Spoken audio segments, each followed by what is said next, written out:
मीरा रोडमध्ये एक अपार्टमेंट होता. त्या अपार्टमेंटमध्ये एक फॅमिली येतं. किचनमध्ये स्वयंपाक करत असताना स्वातीला कोणीतरी हाक मारतं. तिला असं रिअलाईज होतं कोणीतरी जोराने असं वॉलला ठोकतोय. स्वातीला असं रिअलाईज होतं की हा जो रियांश होता आपल्या रूममध्ये एकटा कोणाशी तरी बोलतोय. रियांश असं बोलत होता की तू आतमध्ये कायस, तू बाहेर काय येत नाहीस. हे ऐकताच क्षणी स्वातीने डोर ओपन केला आणि रियांशला पाहिलं. रियांशला विचारलं की तू कोणासोबत बोलतोयस. तर रियांश बोलतो, आता ही जी मी स्टोरी सांगणार आहे ही कसं आहे की माझे पप्पाचे एक मित्र आहे, त्यांची मिसेसची म्हणजे मृत्यू झाली होती. पण त्यांचा मृत्यू अजूनपर्यंत एक मिस्ट्री आहे, माहिती नाही कसं काय झालं. आणि ते एक हॉरर एलिमेंट आहे त्याच्यामध्ये आणि त्याच्याबद्दलच मी तुम्हाला आज त्याची स्टोरी सांगणार आहे. सो ही घटना आहे मीरा रोडची. त्यामध्ये एक अपार्टमेंट होता, मीरा रोडमध्ये एक अपार्टमेंट होता. त्या एक्झॅक्ट लोकेशन तर मी सांगता नाही येणार मला. पण कसं आहे की त्या अपार्टमेंटमध्ये एक फॅमिली येतं. त्या फॅमिलीमध्ये हजबंड म्हणून अर्जुन, जसं जे पप्पाचे मित्र होते, त्यांची वाईफ स्वाती आणि त्यांचा मुलगा रियांश. आता त्या अपार्टमेंटच्या पुढे अजून स्टोरी सांगण्याच्या आधी अपार्टमेंटचा लेआउट समजून घेणं खूप गरजेचं आहे. आपण सपोज कोणत्या पण अपार्टमेंटमध्ये एंटर करतो, सगळ्यात आधी आपल्याला एक हॉल पडतो. हॉलच्या नंतर एक किचन असतो लेफ्टला आणि त्यानंतर एक कॉरिडोर असतो. कॉरिडोरमध्ये लेफ्टला एक मास्टर बेडरूम आणि त्याच्या राईटला एक छोटा बेडरूम असतो. छोटा बेडरूम रियांशचा असतो आणि एक मास्टर बेडरूम म्हणजे हजबंड वाईफ. सो काही दिवस एकदम सुखात जातात, काहीच असं प्रॉब्लेम होत नाही. पण एक दिवस काय होतं की स्वाती आपल्या किचनमध्ये असते आणि किचनमध्ये स्वयंपाक करत असताना स्वातीला कोणीतरी हाक मारतं. हे हाक मारतात क्षणी स्वाती मागे होऊन पाहते, तर मागे कोणच नव्हतं. तर स्वातीला वाटलं मे बी अर्जुननी हाक मारली असणार. तर स्वाती हॉलमध्ये जाते आणि अर्जुनला विचारते, मला हाक मारला का तुम्ही. तर अर्जुन बोलतो, नाही, मी तर हाक मारलं नाही. मग स्वाती पण दुर्लक्ष करते. नेक्स्ट डे आता स्वाती कसं हॉलमध्ये असते, टी व्ही पाहत असते आणि सडनली स्वातीला असं रिअलाईज होतं की हा जो रियांश होता छोटा मुलगा, हा आपल्या रूममध्ये एकटा कोणाशी तरी बोलतोय. अर्धा तास झाला, 1 तास झाला, म्हटलं फोनवर तरी किती वेळ बोलणार. तर स्वाती जाते आणि बेडरूमच्या डोरच्या जवळ असं कान लावून ऐकते. तर बघते तर हा फोनमध्ये तर बोलत नाही आहे. रियांश असं बोलत होता की तू आतमध्ये कायस, तू बाहेर काय येत नाहीस. हे ऐकताच क्षणी स्वातीने डोर ओपन केला आणि रियांशला पाहिलं. रियांशला विचारलं की तू कोणासोबत बोलतोयस. तर रियांश बोलतो, त्या भिंतीतल्या काकांशी. तर हे ऐकताच म्हणजे स्वातीला असं अंगावर काटे आले एकदम. तर हे पण नंतर स्वातीने कॉल करून अर्जुनला सांगितलं की हे असं असं घडतं आहे. तर अर्जुन बोलला, मला ऑलरेडी माझ्या जॉबमध्ये खूप लॉसेस होत आहेत, बिझनेसमध्ये लॉसेस होत आहेत, तर हे आता मला सांगू नको, सध्या तू सांभाळून घे. त्याच रात्री आता स्वाती झोपलेली आणि सडनली आपल्याला होतं ना 3 वाजता आपण सडनली म्हणजे जागून जातो, आपण जाग येते. हो, जाग येते. सो 3 वाजता स्वातीला जाग येते आणि ते जाग येण्याच्या मागे रिझन असं होतं की स्वातीला असं वाटत होतं की कोणीतरी जो आपला वॉल भिंत आहे तिथे असं नॉक करतोय, हाताने ठोकतोय आणि हे हॉलमध्ये होतं आहे आणि ती बेडरूममध्ये. तिला असं रिअलाईज होतं कोणीतरी जोराने असं वॉलला ठोकतोय. तर स्वाती असं बेडरूमपर्यंत येते. बेडरूमच्या वॉल म्हणजे जो डोर आहे ते ओपन करते आणि हॉलमध्ये बघते, तर तो आवाज हॉलमधून येत होता. आता स्वातीला असं वाटलं की मी अर्जुनला सांगू का, पण अगेन स्वातीला असं वाटलं इतक्या रात्री मी जर अर्जुनला सांगितलं तर तो परत माझ्यावर ओरडणार, जसं त्याने कॉलवर सांगितलं मला. तर जाऊ दे, मी बघते काय. सो तिने आधी हौच रियांशचा डोर ओपन केला, बघितलं रियांश पण झोपला आहे. तर ती मग आता जिथून आवाज येत होता तिथे ती जाते, त्या भिंतकडे, त्या भिंतच्या जवळ जाते. आता तो जो नॉकिंगचा आवाज होता तो बंद झाला होता. त्याला स्पष्टपणे ऐकण्यासाठी स्वाती असं कान लावते भिंतीजवळ आणि तिला आता एक आवाज येतो की मला बाहेर येते. स्वाती घाबरून जाते. स्वाती घाबरते आणि मग परत आपल्या बेडरूमवर येते. तिला असं वाटतं की मे बी मी काहीतरी असा भास झाला असणार माझ्यासोबत. नेक्स्ट डे ती उठते, म्हणजे आपण ब्रश वगैरे करतो तर मिररसमोर आपण उभं असतो. तर ब्रश करत असताना ती असं स्पिट करते, असं स्पिट केल्यानंतर ती वरती बघते. तिला असं रिअलाईज होतं की तिचा जो रिफ्लेक्शन होता तो खाली वाकलाच नव्हता, तो तिच्याकडेच पाहत होता. म्हणजे मिररमध्ये आपलं रिफ्लेक्शन आपल्याला फॉलो करतो, पण तो रिफ्लेक्शन तिला फॉलो करत नव्हता. तिला फक्त असं भास झाला की ओके हे काहीतरी झालेलं आहे, पण नंतर तिने त्याला पण दुर्लक्ष केलं. म्हणजे तिचं जे प्रतिबिंब आपण बोलतो ते प्रतिबिंब ते मिरर तसंच होतं, आरशात तसंच तसंच होता. ती हलते पण ते तिच्याकडेच बघते. आणि नंतर मग तिने परत एकदा चेक केला, राईट लेफ्ट अशी हल्ली ती, पण ते प्रतिबिंब असा हलत होता. तर तेव्हा एवढा काही नॉर्मल झाला होता. कट टू आता रात्री परत आता ही स्वाती झोपली होती. आता झोपलेली असताना आता तिला असं फील होतं की काहीतरी चुकीचं घडतं. तिला परत रात्री जाग येते 3 वाजता आणि ती डोर ओपन करते. तर ती पाहते की रियांश आता त्या म्हणजे जो वॉल आहे, त्या भिंत आहे त्याच्याजवळ उभा आहे आणि पेन्सिल घेऊन तो काहीतरी तिथे चित्र काढत होता किंवा काहीतरी ड्रॉइंग्स काढत होता. आता जी स्वाती होती ती हळूहळू स्टेप बाय स्टेप जाऊन आता बघते की रियांश काय बनवतोय.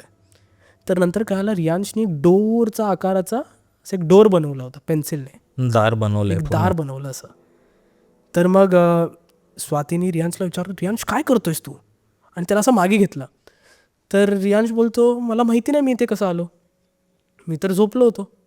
इथपर्यंत कसं आलो, मी पेन्सिल कसा हातात घेतला आणि मी काय ड्रॉइंग केली मला काहीच माहिती नाही.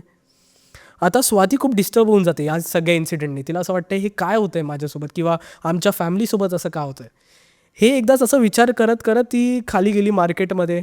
म्हटलं की आम्ही भाजी वगैरे घेऊ, आजचा दिवस तरी संपून जाईल. तर तिला तिच्या बिल्डिंग अपार्टमेंटमध्ये जिथे राहते ती, तिथला एक रहिवासी भेटतो तिला. आणि ते रहिवासी अर्जुनच्या ओळखीचा होता, त्याच्या हजबंडच्या ओळखीचा होता. तर ती स्वाती त्याच्यासोबत बोलते आणि मग स्वाती आपले प्रॉब्लेम शेअर करते की असं असं घटना घडली आहे. तर तो रहिवासी बोलतो की हे दुर्घटना तुमच्या फॅमिलीच्या आधी पण जे फॅमिली राहायला आलेली त्यांच्यासोबत पण सेम घडलं आहे. तिथे एक सर्व्हिस शाफ्ट होता, तुमच्या जिथे जो हे वॉल आहे, भिंत आहे, त्याच्या मागे एक सर्व्हिस शाफ्ट होता. कन्स्ट्रक्शनच्या वेळेस तिथे कामगार पडलेला, पण त्याचा शव अजूनपर्यंत मिळालंच नाही तिथे. मग त्या जागेला पॅक करून टाकलं सिमेंट घालून वगैरे, आणि त्यानंतर ती गोष्ट अशीच बंद केली गेली. तर तो माणूस पण बोलला काही जागा बंद केल्यानंतर पण ती शांत होत नाही. हे ऐकल्यावर स्वातीने काय केलं, अर्जुनला सांगितलं की अशी म्हणजे मी ऐकलं आहे, आता आपल्याला हे खाली करावं लागेल. पण अर्जुन बोलला की एक काम करूया, आज नाही निघूया, आपण उद्या निघूया. पण हा जो डिसिजन उद्या निघण्याचा हा खूप मोठा डिसिजन होता, जे आता चुकीचं घडणार होता त्यांच्यासाठी. सो त्या रात्री स्वाती झोपली होती. सडनली तिला अगेन 3 वाजता जाग आली आणि ह्यावेळेस ठोकण्याचा आवाज येत नव्हता, यावेळेस वॉलमधून क्रॅकचा आवाज येत होता की कोणीतरी भिंतला असं क्रॅक करतो आहे, म्हणजे भिंत तुटते. आणि तो आवाज फक्त तिलाच येतो आणि कोणालाच येत नाही. आता स्वाती घाबरते, स्वाती अर्जुनला उठवते.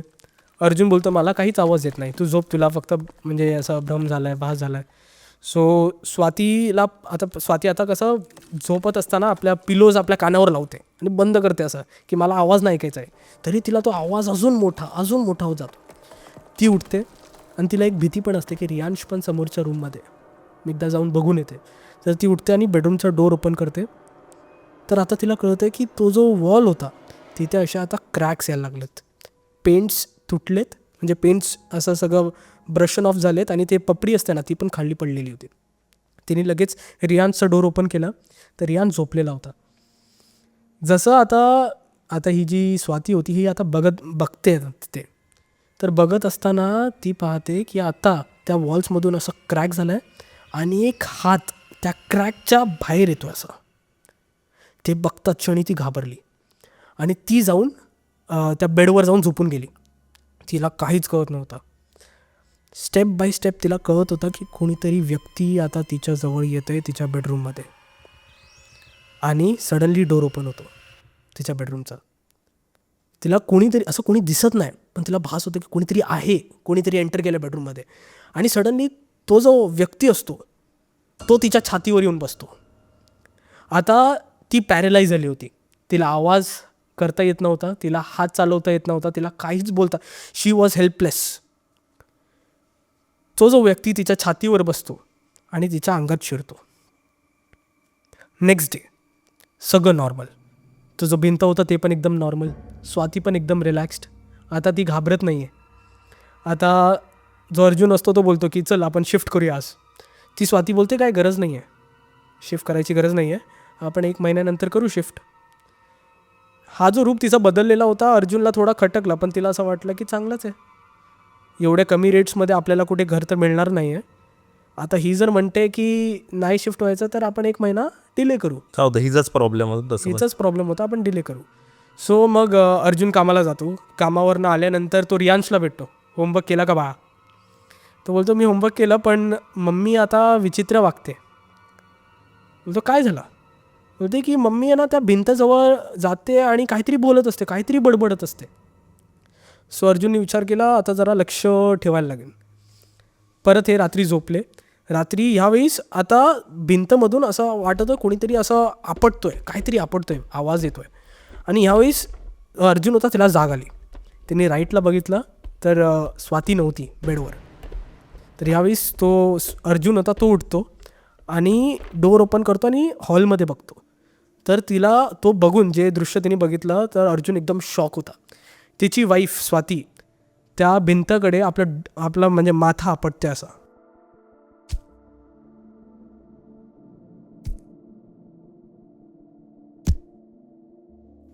डोकं आपटते जोराजोराने वेड्यासारखी आणि आवाज काढते. अर्जुन पळत पळत तिला असा लांब खेचतो आणि लांब खेचल्यानंतर ती एकदम रक्ताने भरली होती. ती अशी मध्येच हसते, मध्येच एक स्टेटमेंट बोलते की मी तर आता आतमध्ये आली, तू कधी बाहेर येतोयस. तेव्हा ती जास्त रक्त वाहून गेल्यामुळे ती बेशुद्ध होऊन जाते. डॉक्टर्सकडे घेऊन जातात आणि डॉक्टर्सला ह्याच्या मागे काही रिझनच कळत नाही की हे कशामुळे झालं आहे, ती अशी का वागत होती. आणि काही दिवसानंतर तिची मृत्यू होऊन जाते. आता हे लोकांनी आता विचार केला की हे सगळं आता आपल्याला इथून शिफ्ट होण्याची गरजेचं आहे की आपण इथून शिफ्ट होऊ. तर आता अर्जुन बेडरूममध्ये सगळं सामान पॅक करत होता आणि रियांश आपले जे टॉईज वगैरे असतात ते आज बॉक्समध्ये घालत होता. आणि सडनली रियांशला एक आवाज येतो. रियांश घाबरतो. रियांश आपल्या म्हणजे बेडरूममध्ये पप्पा होते तर पप्पाला जाऊन सांगतो की पप्पा आवाज येतोय भिंतीतनं आवाज येतोय. बोलते कोणाचा आवाज येतोय तुला? बोलते तो आवाज मला आईचा वाटतोय, मला आई हाक मारते भिंतीतनं. आणि त्यानंतर ते शिफ्ट होऊन जातात. सो हे स्टोरी कसं आहे की जे अर्जुन आहे ते माझे पप्पांचे म्हणजे जे वडील आहेत त्यांचे फ्रेंड आहेत, तिथून आम्हाला ही कळाली. तर ही अशी स्टोरी होती. म्हणजे मिस्टिरियस होती की आता हे किती खरं आहे. हे तर स्टोरी तर रिअल आहे, पण इतकी हॉरर आणि इतकं मिस्टिरियस की एक भिंत आपल्याशी बोलू शकतो किंवा एक भिंत आपल्या लाईफला कोणातरी आपल्या जवळच्या व्यक्तीला घेऊन जाऊ शकतो. ही अशी स्टोरी होती. पूर्ण पॉडकास्ट यूट्यूबवर आहे, पटकन जाऊन बघा.